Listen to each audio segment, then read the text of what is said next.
ანიკე კუა გველოდება მუსიკის დროა, ასე ვთქვათ, ჩვენს ეთერში ანი დილომშვიდობისა. დილომშვიდობისა ჯონი დალი, მოგესალმებით მეგობრებო. დღეს ჩემს რუბრიკაში სტუმრად მყავს ყველასათვის კარგად ცნობილი ახალგაზრდა, თავის თაობაში და სფეროში გამორჩეული პიანისტი სანდრო გეგეჭკორი, რომელმაც მოიპოვა საერთაშორისო აღიარება ისეთ კონკურსებში, როგორიცაა Maria Canals International Piano Competition. ის ასევე გახლავთ მსოფლიო მუსიკალური კონკურსების ფედერაციის არტისტთა სიაში, რაც იმას ნიშნავს, რომ ის მართავს კონცერტებს სხვადასხვა ქვეყნის დარბაზებში და ასევე გახლავთ Forbes-ის პრიზიორი კულტურაში და ასევე აქვს გამოშვებული კომპაქტ დისკი Solfa Producing-ის მიერ. მის პორტფოლიოში შედის არა მხოლოდ სოლო კონცერტები, არამედ სიმფონიური ორკესტრის თანხლებით, შესრულებებით და ძალიან მალე 14 მარტს ის გამართავს სრულიად განსხვავებულ სოლო კონცერტს თბილისის სახელმწიფო კონსერვატორიის დიდ საკონცერტო დარბაზში, სადაც წარმოდგენილი იქნება ორი საოცარი კომპოზიტორის, დირიჟორისა და პიანისტის პროკოფიევისა და რახმანინოვის სონატები, რომლებიც ძალიან კარგად წარმოადგენენ მათი ბობოქარი და მღელვარე ცხოვრების მონაკვეთებს და სანდრო უკვე გადმოიტანს ამ ყველაფერს კლავიშებზე და მოგვიყვება მათ ისტორიას. თუ რა გველოდება მსმენელს ამ კონცერტზე და როგორი არის მისი საფორტეპიანო პროფესია და ასე ვთქვათ, კარიერა, თავად გვეტყვის უკეთ ჩემი ინტერვიუდან. მოგესალმები, სანდრო, მობრძანდი კეთილი იყოს შენი მობრძანება ჩემთან სტუდიაში.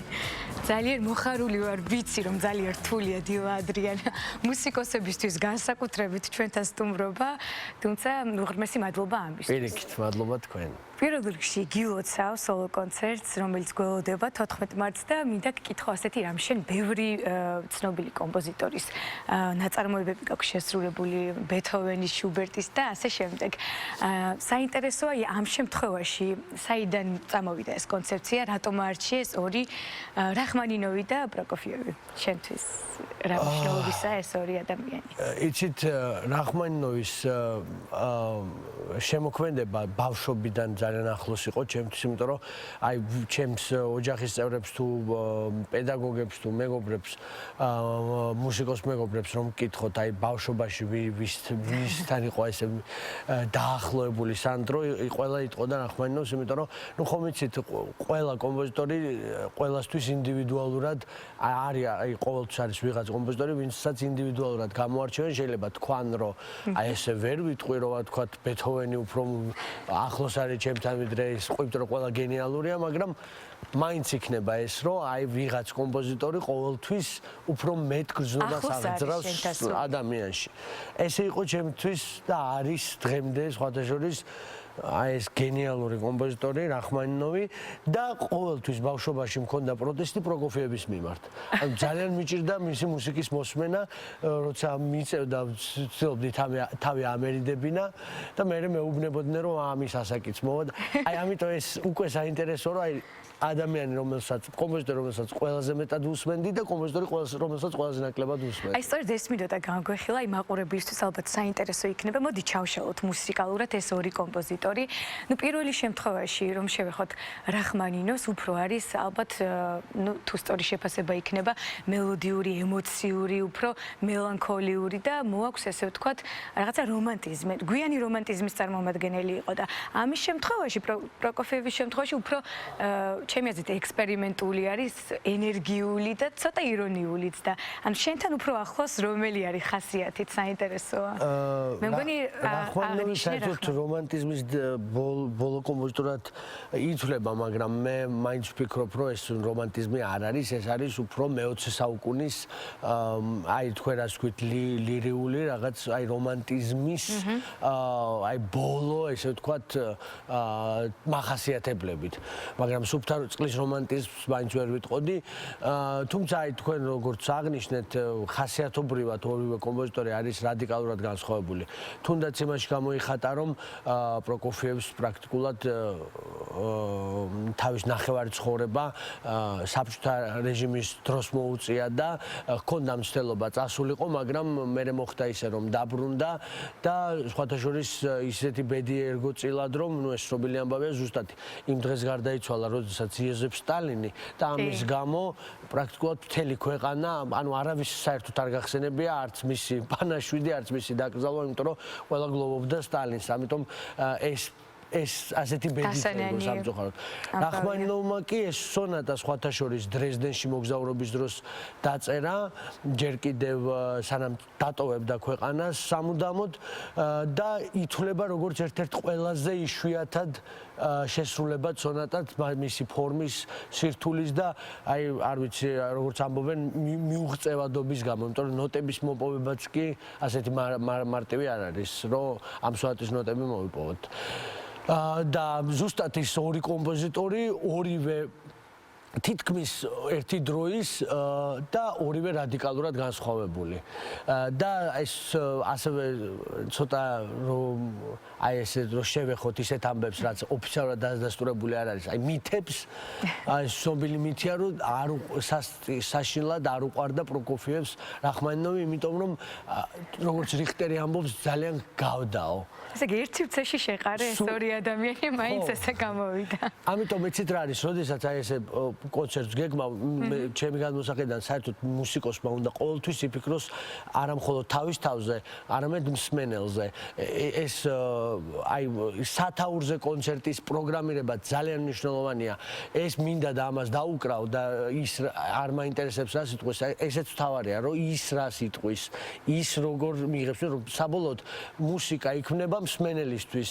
ამიტომ არტისტიც ასრულებს ამას მსმენელისთვის და ამიტომ მსმენელიზეც უნდა ვიზრუნოთ. აუცილებლად უნდა იყოს ყურებადიც და მოსმენადი, რა თქმა უნდა, ნუ ამაში დარწმუნებული ვარ, რაც გვეოდება 14-ში კონცერტზე და მოდი მაშინ ახლა შევეხოთ შენს ბავშვობასაც, საიდან გახსენდება მუსიკასთან შეხება შენი, რა საკიდან, საიდან წამოვიდა ამის მიმართ ინტერესი და შემდეგ უკვე საინტერესო იქნება შენი გამოცდილება უკვე საერთაშორისო მასშტაბით, იმიტომ რომ ძალიან ხშირად გიწევს საზღვარგარეთ სიარული, კონცერტების გამართვა, როგორც ვახსენეთ ჩემს წარდგენაში და მინდა ხაზი გაუსვათ იმ ნაწილებს, თქვათ რა ნაწილშიც შეიძლებოდა, თქვათ უფრო განვითარებულიყავით, რა განსხვავებას ხედავ, აქაურ მსმენელს, იქაურ ამას ყველას ვეკითხები ხოლმე ჩემს სტუმრებს, ვისაც აქვს ეს გამოცდილება და გვაქვს ამის ფუფუნება რომ გავაჟღეროთ.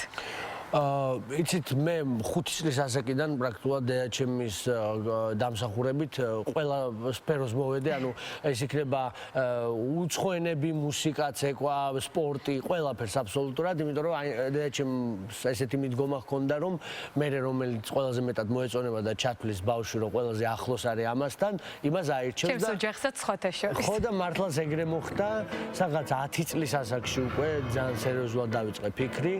იმიტომ რომ მაშინ იყო საკმაწყვილო დელფია და მახსოვს და მოვიგე გრან-პრი და ამას სულ ვამბობ, რომ ეს ვიცით რა არის ბავშვი როდესაც რაღაცა გამარჯვებას იწვევს, მერე იმას სხვაგვარად უყურებს, აი ეს სიხარული რაღაც რომ მოაქვს ამ გამარჯვებას, მერე უფრო გაღრმავებს ამ პროფესიას და დაახლოებით ეგრე მოხდა. რაც შეეხება საერთაშორისო აი ამ კონკურსებს და ასპარეზობს, მე ბავშვობიდან დავიწყე კონკურსებზე სიარული, ჩემს დაუცილებელია. ეს პროფესია მოითხოვს კიდეც ხო ავტომატურად. დღეს განსაკუთრებით მოითხოვს, იმიტომ რომ ადრე თუ იყო ძალიან ცოტა კონკურსი და ძალიან ბევრი აგენტი, რომელიც ყველა ესე თუნდაც უკვე ჯერ კიდევ არაცნობილ პიანისტების ან მუსიკოსების კონცერტზე დადიოდნენ, რომ თავიანთ სააგენტოში წაიყვანათ და შემდეგ მათი კარიერა აეწყოთ. დღეს აი 1000 კაციან დარბაზში თუ 1000 ადამიანი ზის, ერთი აგენტიც რო იჯდეს იმ დარბაზში სანატრელია, იმიტომ რომ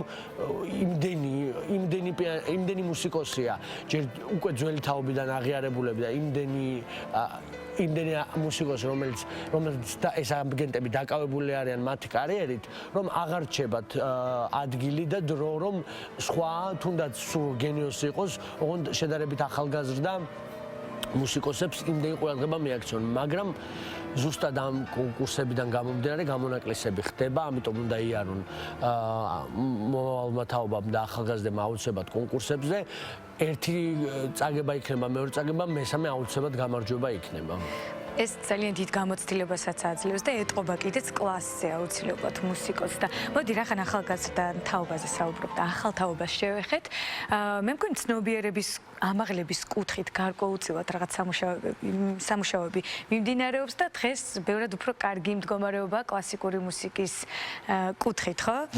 და საინტერესოა თქვათ აი როგორ ხედავ, კიდევ რა შეიძლება იყოს საჭირო იმისათვის, რომ მსმენელს უფრო მეტად გავაცნოთ კლასიკურ კლასიკური მუსიკა და შენ სამომავლო გეგმების შესახებაც გითხარი და შემდეგ გადავიდეთ უკვე საინტერესო ნაწილზე, მუსიკალურ ნაწილზე.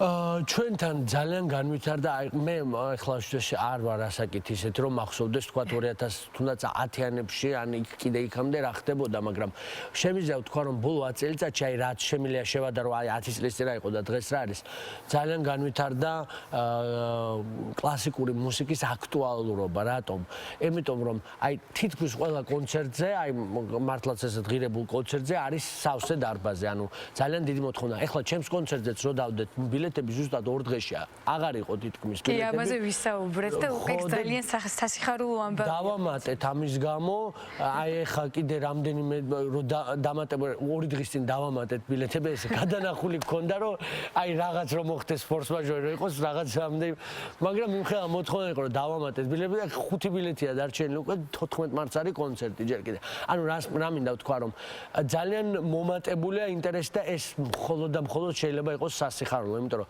კლასიკური მუსიკა არ არის მხოლოდ რაღაცა სიამოვნება, არამედ არის ამაღლება ინტელექტის და კიდევ ბევრი მნიშვნელოვანი რაც სჭირდება ადამიანის ცხოვრებაში. ამიტომ ძალიან მიხარია და კიდევ ვიმედოვნებ, რომ კიდევ და კიდევ მეტად გაიზრდება კლასიკური მუსიკის მიმართ ინტერესი. აუცილებლად. გეგმების შესახებ ორი სიტყვით და ჩქარობთ უკვე? კონცერტები ევროპაში, ესპანეთი, გერმანია, მე ესპანეთში და მოკეთ. ძალიან კარგი წარმატებები სანდრო და შეგვიძლია უკვე გადავინაცვლოთ. შეგვისრულე საოცარი ვალსი, რომელსაც დაგგვერდი და ეხლა შევასრულებ ჩემივე ვალსს, რომელიც 2 წელი სანდრო გეგეჭკორის ვალსი. ესპანეთში.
ბრავო, ასეთი საოცარი ვალსი შეგვისრულა სანდრო, მე უკვე რაღაც ემოციებში ვარ და წარმომიდგენია რა გველოდება წინ 14-ში კონცერტზე. ასე რომ ყველას გისურვებთ, რომ საოცარი დღე გაატაროთ სანდროს მუსიკასთან ერთად.